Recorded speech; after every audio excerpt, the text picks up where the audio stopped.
morning. Today we will discuss about real depth, apparent depth. It is a part of refraction. Previous class में हमने refraction पढ़ा था, अब उसी का आगे पढ़ने जा रहे हैं और इसमें हम real depth and apparent depth के बारे में सबसे पहले पढ़ेंगे।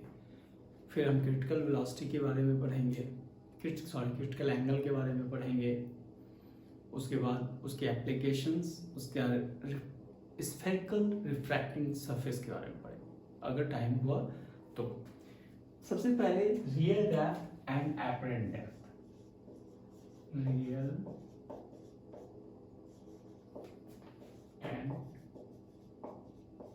एपरेंट डेप्थ क्या होता है? Real depth, apparent depth. सबसे पहले देखो, अगर हम पानी में किसी चीज को देखते हैं तो वो थोड़ा ऊपर होता है, एक्चुअल पोजीशन पे नहीं होता है। जैसे ये कोई फिश है और पानी में है तो मुझे यहाँ पर दिखाई देगा, मतलब कुछ ऊपर। अगर मैं पकड़ने जाऊंगा फिश को तो मैं इसको टारगेट बनाऊंगा, इसको नहीं। और जब मैं इसको पकड़ूंगा तो पानी की वेव से इसको पता चल जाएगा और ये भाग जाएगा। लेकिन वही एक फिशरमैन जो है उसे ये पता होता है कि मुझे हिट करना है जो फिश है उससे भी ज़्यादा नीचे, क्योंकि उसे पता है। लेकिन जो फिजिक्स पढ़ता है, जिसको फिजिक्स आता है, उसको ये पता होता है कि ऐसा होगा। फॉर एग्जांपल स्पिन बॉल होता है तो स्पिन बॉल में हम स्विंग कराते हैं तो क्या होता है, उस पर मैग्नेस इफेक्ट लगता है। मैग्नेस इफेक्ट की वजह से वो अपने पाथ को चेंज कर देता है। ये आप फुटबॉल में भी वर्ल्ड कप में देखते होंगे, फुटबॉल मारा जा ऐसे रहा और रास्ते से वो चेंज हो जाता है पाथ। ये सब मैग्नेस इफेक्ट है। तो आज हम रियल डेप्थ, एपरेंट डेप्थ के बारे में ही बताएंगे आपको। मैंने लास्ट क्लास में बोला था, अगर हमारा रे डायग्राम अच्छा है तो हमारा बिल्कुल सही होगा, और अगर रे डायग्राम खराब हो गया तो हमारा गलत हो जाएगा। तो रे डायग्राम का जो प्रोसेस है वो बिल्कुल साफ सुथरा रखना है आपको। सबसे पहले मैं एक बीकर बना लेता हूँ, इसमें पानी डाल दिया। आप ये प्रैक्टिकल अपने घर में भी कर सकते हैं। घर में ऐसे कर सकते हैं कि आप एक ग्लास लेंगे, जैसे ये ग्लास है लेकिन ये ओपेक होना चाहिए, ऐसा ग्लास लेना है जो आपको दिखे नहीं। इसके अंदर एक कॉइन डाल देंगे। कॉइन डाल के मैं ऐसे देख रहा हूँ कॉइन को, तो ऐसे भी देख सकता हूँ, नहीं आप ऐसे देखिए और ऐसे ग्लास को हटाते जाइए, हटा दे। एक ऐसा टाइम आएगा कि जस्ट आपको कॉइन दिखेगा नहीं, उसके बाद उसमें पानी डाल दीजिए तो कॉइन आपको दिखना शुरू हो जाएगा। इसमें इसका मतलब हो गया कि कॉइन ऊपर आ गया। लेकिन ऐसा होगा नहीं, क्योंकि कॉइन तो बेस पे रखा हुआ है तो वो दिखेगा नहीं, लेकिन वो हमें दिख रहा है, इसका मतलब ऊपर हो गया। इसका मतलब हो गया इमेज जो है कॉइन का वो ऊपर आ गया, शिफ्ट हो गया और हम उसको देख रहे हैं। तो इसी को बनाते हैं। सपोज करते हैं ये हमारे पास पानी इसमें है, लिक्विड है, पानी है, और एक कॉइन यहाँ रखा हुआ है। तो light always travel in straight path. तो पहले जो लाइट है मैं इसको बिल्कुल स्ट्रेट ऐसे भेज दिया, ये नॉर्मल होके गया और वापस आ जाएगा। लेकिन अगर इसी लाइट को मैं यहाँ पर लाया तो यहाँ जो है ये मेरा नॉर्मल ड्रॉप हो गया, ये हमारा नॉर्मल हो गया। तो when light travelling from rare to denser, it's bent towards the denser, normal. And when light travel denser to rare, it's bent away from the normal. तो यहाँ पर denser से rare में जा रहा है तो light should be travel इस direction में, but ये bend हो जाएगा इस direction में, और यहाँ पर है eyes हमारा। तो जब भी हम लोग देखते हैं वो बिल्कुल स्ट्रेट देखते हैं, सीधा। कभी ऐसा नहीं होता है लाइट यूं चल ऐसे चला गया, नहीं, बिल्कुल स्ट्रेट देखेंगे। तो ये जो पर्सन है ये बिल्कुल ऐसे ही देखेगा और ये कॉइन उसको यहाँ नजर आएगा। तो इस पॉइंट को हम लेंगे ऑब्जेक्ट और ये हो जाएगा इमेज। ये एक पॉइंट ले लो, इसको ए और ये मान लिया बी। अब सबसे पहली बात है कि angle of incidence, angle of reflection कहाँ लिखना है। तो अगर आप देख रहे हैं हमारे वीडियो को तो खुद मन में सोचेंगे क्या मैं यहाँ पे आई लिख रहा हूँ। अगर आप यहाँ पे आई लिख रहे हैं और यहाँ पे आ लिख रहे हैं तो इसका मतलब है कि आप रट रहे हैं, क्योंकि यहाँ बुक में बना हुआ मिलेगा आई आर ज़्यादा। लेकिन आपको हमने बताया था जब इंसिडेंट होता है लाइट, तो जिस फेस पे इंसिडेंट होगा वहाँ एंगल ऑफ इंसिडेंस बनेगा, और ये हमारा बन गया एंगल ऑफ इंसिडेंस आई, क्योंकि लाइट आ रहा है नॉर्मल, और ये एंगल जो है ये एंगल बन गया आर। अब ये नॉर्मल है, ये भी नॉर्मल है, बोथ आर पैरेलल, तो अल्टरनेटिंग इंटीरियर एंगल से ये एंगल आई हो जाएगा और करस्पॉन्डिंग एंगल से ये आर हो जाएगा। तो आप ऐसे डायग्राम बनाइए, जो हमारा लॉजिक है उसी के अकॉर्डिंग। अपनी दिमाग नहीं लगाना कि ऐसा होगा, नहीं, जो रूल्स बोलता है, जो फिजिक्स बोलता है हम उसको फॉलो करेंगे। फिजिक्स ने कहा है ऐसा होता है तो ऐसा ही करेंगे।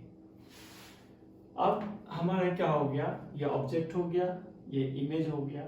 अब इसको डिराइव करना है, तो शायद मैंने लास्ट क्लास में बोला था कि अगर आपको फिजिक्स में स्नेल्स लॉ यूज करना आता हो तो बहुत अच्छा है। आप कभी भी कोई भी डेरिवेशन करें, और अगर आप कुछ नहीं आ रहा है उसमें तो यूज कीजिए स्नेल्स लॉ को। आंख बंद करके लिख दो Snell's law, using Snell's law. उसके बाद आपको एक पाथ मिलेगा, उस पाथ से आप बिल्कुल सही करेंगे। Using Snell's law, using Snell's law, Snell's law क्या होता है, sine I by sine R equal to mu. अब यहां पर म्यू लिखेंगे वाटर टू एयर, तो डब्ल्यू म्यू ए, क्योंकि लास्ट क्लास में मैंने ये बताया था आपको कि ये लिखते कैसे, वाटर से एयर में जा रहा है। अब क्या होगा, मैं इसी को लिख सकता हूं sine I by sine R equal to 1 by A mu W. अब रेसिप्रोकल ले लिया। अब क्या करेंगे, हम साइन आई और आर का वैल्यू निकालकर पुट कर देंगे, तो हो सकता है मेरा कुछ आंसर आ जाए। तो in triangle A B O, A B O, ये ट्रायंगल है मेरा, ये इस ट्रायंगल को हम यूज करेंगे। तो इस ट्रायंगल में साइन आई का वैल्यू लिखेंगे, sine I equal to sine theta equal to होता है perpendicular by hypotenuse.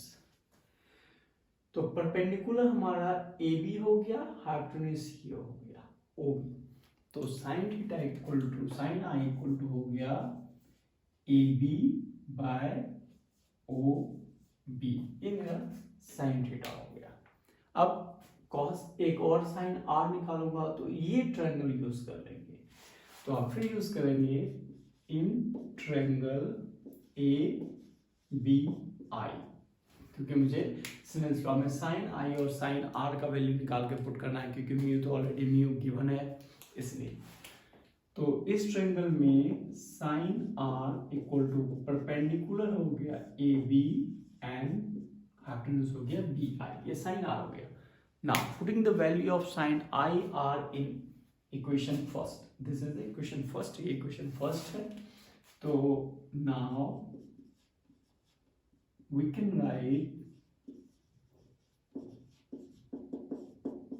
write sin I AB by OB। देखो आप sin I लिख दिया, बाय साइन R को फिर हम लिखेंगे AB by BI equal to 1 by A W A mu W, ऐसा हो गया। अब इसमें क्या हो रहा है, ए बी हमारा कैंसिल हो रहा है, तो ए बी कैंसिल हो गया और ये ऊपर चला जाएगा, तो बी आई बाय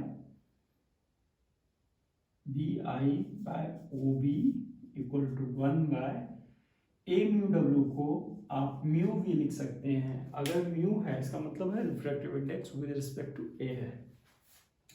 अब इसको उल्टा कर दो आप, तो होगा O B by B I equal to mu.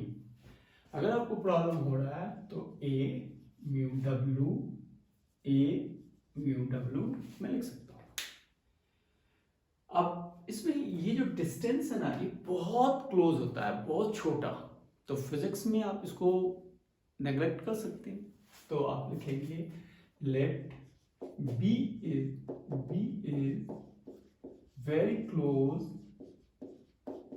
to A. We can write OB equal to, ये जो OB है वो OA के इक्वल हो जाएगा।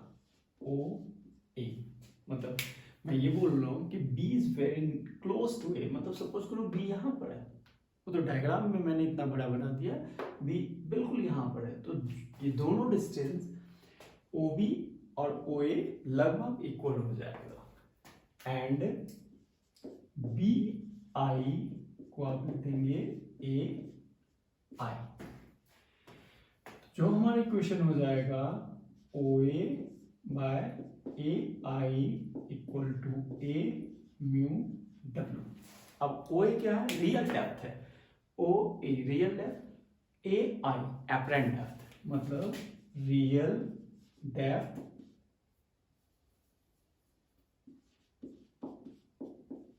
बाय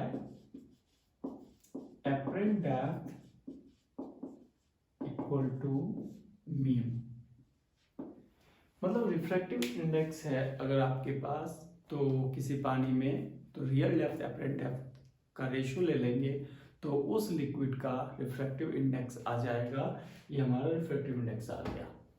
अब इसमें कई प्रॉब्लम बन सकता है। एक और प्रॉब्लम बन सकता है, सपोज करो ये डिस्टेंस, इस डिस्टेंस को मैंने x मान लिया और पूरा बीकर का थिकनेस को मैंने t मान लिया, तो शिफ्टिंग कितना हुआ, जो मेरा इमेज है वो कितना शिफ्ट कर गया, कितना ऊपर चला गया, ये बताना है।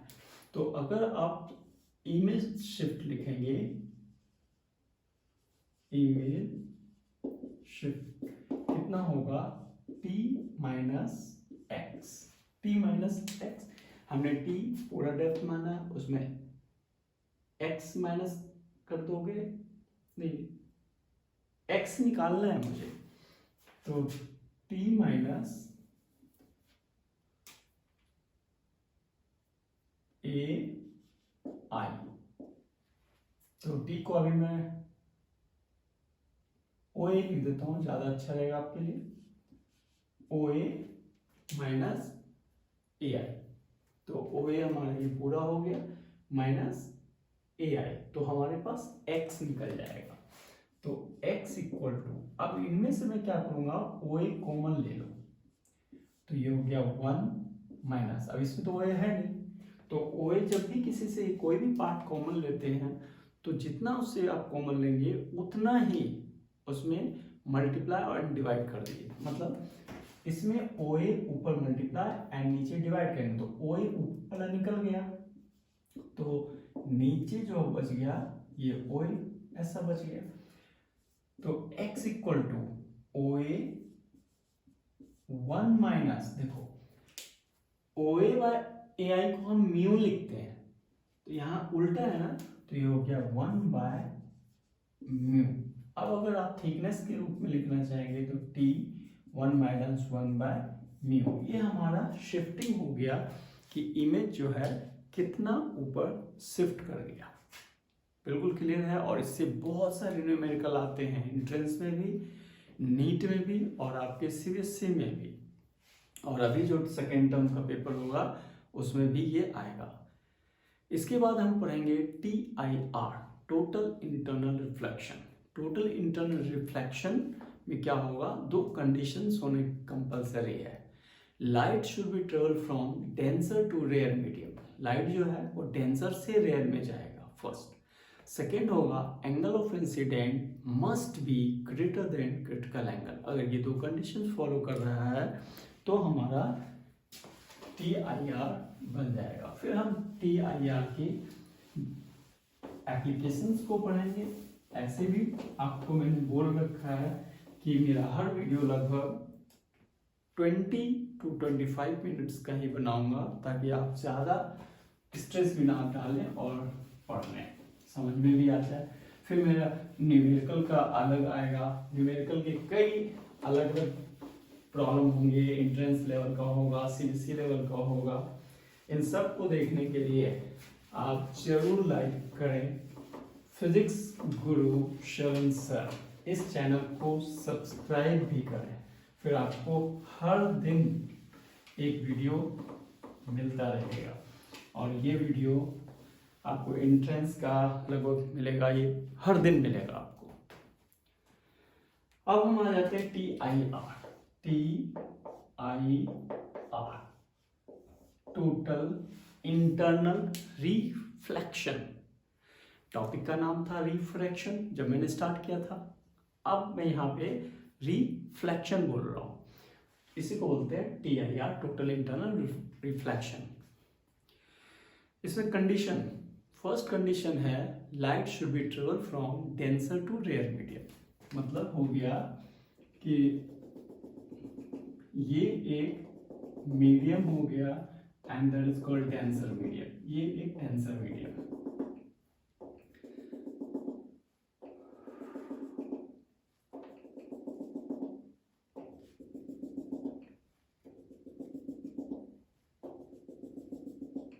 डेंसर मीडियम, तो light should be travel from denser to rare medium. तो ऑब्जेक्ट जो है हमारा इस डेंसर मीडियम में यहाँ पर ऑब्जेक्ट, तो फर्स्ट लाइट आप हमेशा स्ट्रेट ही बनाएंगे, ऐसे सीधा लाइट गया और सीधा वापस आ गया।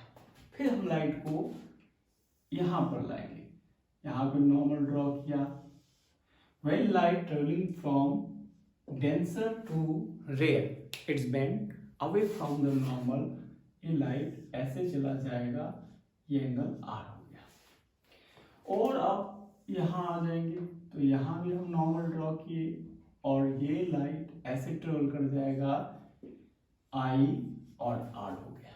फिर और दूर चले जाएंगे थोड़ा सा, अगर मैं यहाँ आ गया तो यहाँ पर क्या होगा, लाइट बिल्कुल इसी पाथ को फॉलो कर लेगा।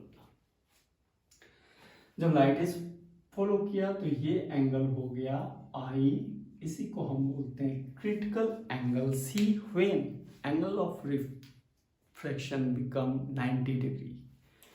जब ये हमारा एंगल R जो है अगर 90 डिग्री हो गया तो उस कंडीशन में हम I को C से रिप्रेजेंट करेंगे and that is called critical angle, इसी को हम क्रिटिकल एंगल बोलते हैं।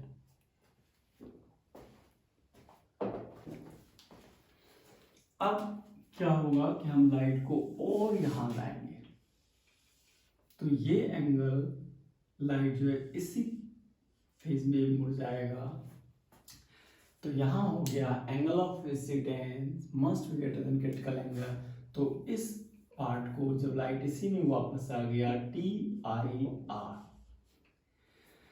इसी को हम टोटल इंटरनल रिफ्लेक्शन बोलेंगे। तो TIR हमारे पास हो गया। TIR में क्रिटिकल एंगल का एक्सप्रेशन कैसे निकालेंगे, using Snell's law,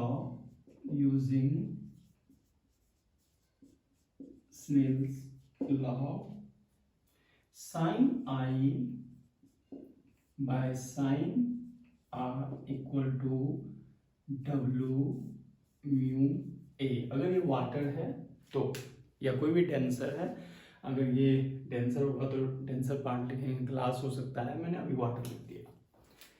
when R equal to 90 degree then I equal to C, तो we can write this equation sine C by sine 90 equal to 1 by A mu W। आपको मैंने बताया था ना कि जब भी रिफ्रैक्टिव इंडेक्स से प्रेजेंट करोगे तो विद रिस्पेक्ट टू एयर, तो sine C equal to sine 90 equal to 1, तो 1 बाय म्यू। तो इसी साइन सी को हम C को क्रिटिकल एंगल बोलते हैं। साइन सिर्फ C अगर लिखेंगे तो साइन इनवर्स 1 बाय म्यू। तो आपको ये न्यूमेरिकल में बहुत फर्क मदद करेगा ये चीज। अब इसके बाद आता है एप्लीकेशन ऑफ TIR। TIR का कई एप्लीकेशन है। मिराज है, मिराज द इल्यूजन, ज़्यादातर डेजर्ट में दिखता है। ऑप्टिकल फाइबर है और प्रिज्म है। ये हमारा ये होगा। एक न्यूमेरिकल की बात बता रहा हूँ इसी में। सपोज करो आप पानी के अंदर हो और यहाँ पे कोई सोर्स है लाइट का, तो ये जब लाइट सारा पानी से बाहर निकलेगा तो कितना एरिया कवर करेगा। तो हर बच्चा अलग अलग बनाएगा। एक बच्चा बोलेगा ऐसे लाइट गया और ऐसे चला गया, दूसरा ऐसे चला गया। कोई दूसरा बच्चा बोलेगा लाइट यहाँ गया ऐसे चला जाएगा, यहाँ गया ऐसे चला गया, कोई बहुत दूर भेजेगा। तो ये सब रॉन्ग है। एक्चुअल में जब तक वो क्रिटिकल एंगल नहीं बनाएगा तब तक, जैसे लाइट ऐसे गया, ये पानी का यहाँ से लाइट ऐसे चला जाएगा, तो ऐसे चारों तरफ ऐसा होगा तो एक सर्कल बन जाएगा। इसका मतलब हो गया कि लाइट यहाँ आया और यहाँ से TIR बना दिया ऐसे, तो यहाँ आया, सॉरी TIR मैंने गलती से बोल दिया, क्रिटिकल एंगल बना दिया ये ऐसा, तो ये चारों तरफ बनाएगा तो एक सर्कल ऐसा बना देगा और इस बेस न्यूमेरिकल आएंगे। अब हम आते हैं एप्लीकेशन ऑफ TIR। TIR के कुछ एप्लीकेशन, जैसे सबसे फर्स्ट है मिराज। मिराज के बारे में कहना है इल्यूजन। इल्यूजन का मतलब भ्रम, जो एक्चुअल में होता नहीं है लेकिन मुझे दिखता है, उसको हम इल्यूजन बोलते हैं।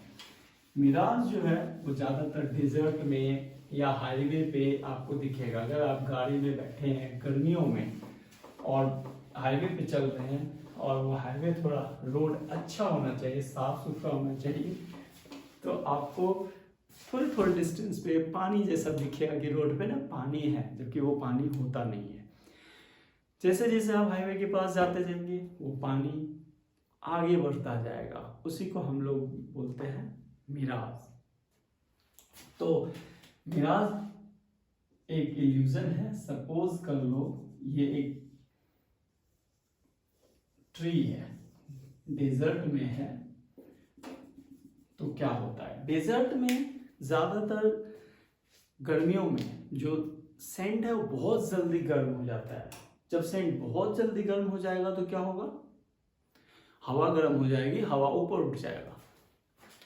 तो इस लेवल के बाद सपोज कर लो हवा डेंसर हो गया ऊपर और नीचे रेयर हो गया, तो दो मीडियम बन गया। और सपोज करो हमारे पास कोई ये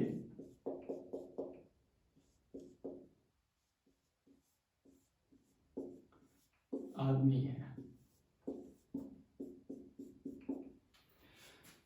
काफी दूर पे थोड़ा सा, तो जब लाइट यहाँ, जब मैं पहले तो ये होना चाहिए कि मैं देखता कैसे हूँ, किसी भी चीज को देखता हूँ तो वो लाइट उस चीज से रिफ्लेक्ट होके आती है। फॉर एग्जाम्पल मुझे आप देख रहे हो, तो रीजन कि लाइट वहां से मेरे ऊपर आई और रिफ्लेक्ट होके आपके पास गई तो आप देख लिए। अगर अभी लाइट ऑफ कर दिया जाए तो मैं नहीं दिखूंगा। तो सिमिलरली कोई भी ऑब्जेक्ट को मैं देख रहा हूं तो लाइट ऑब्जेक्ट से मेरे तक आना चाहिए। तो लाइट जो है यहां से चली, लेकिन ये मीडियम जो है रेयर डेंसर होने की वजह से थोड़ा सा फ्लैक्चुएट करता हुआ यहाँ आएगा और यहाँ TIR बन गया। तो TIR हो गया तो मैं तो बिल्कुल स्ट्रेट देखूंगा, तो ये हमें ऐसा दिखेगा। जब उल्टा दिखेगा तो ये ज्यादातर कब होता है ऐसा, जब आप किसी पॉन्ड के पास हो, नदी तालाब इनके पास हो, तो आपको जो भी ऑब्जेक्ट है वो उल्टा दिखता है। तो डेजर्ट में क्या होता है, लोग को लगता है कि वहाँ पे पानी है, कोई वहाँ पे खजूर होते हैं, पेड़ बहुत सारे डेजर्ट में होते हैं, तो वहाँ पर उनको लगता है कि पानी है, लेकिन वो जाता है जब तो वहाँ पानी नहीं मिलता और उसी पानी की खोज में वो मर जाता है, इसीलिए उसका नाम पड़ गया मिराज। मिराज का अगर हिंदी मीनिंग सुनेंगे तो उसको बोलते हैं मृग तृष्णा। मृग का मतलब होता है हिरन। हिरन एक ऐसा है जिसके पेट में कस्तूरी होता है, उसकी खुशबू बहुत होती है, वो उसी को ढूंढते ढूंढते मर जाता है कि वो कहाँ है। या उसको कोई मार देता है। तो सिमिलरली मिराज इल्यूजन है, आप रोड पे चल रहे होंगे तो ऐसा ही होगा। फिर हम नेक्स्ट क्लास में प्रिज्म, ऑप्टिकल फाइबर और स्फेरिकल रिफ्रैक्टिंग सरफेस, क्योंकि हमारा जो भी वीडियो है वो 20 से 25 मिनट का बनेगा। सब्सक्राइब कीजिए मेरे चैनल को, फिजिक्स गुरु शरण सर के नाम से। Thank you.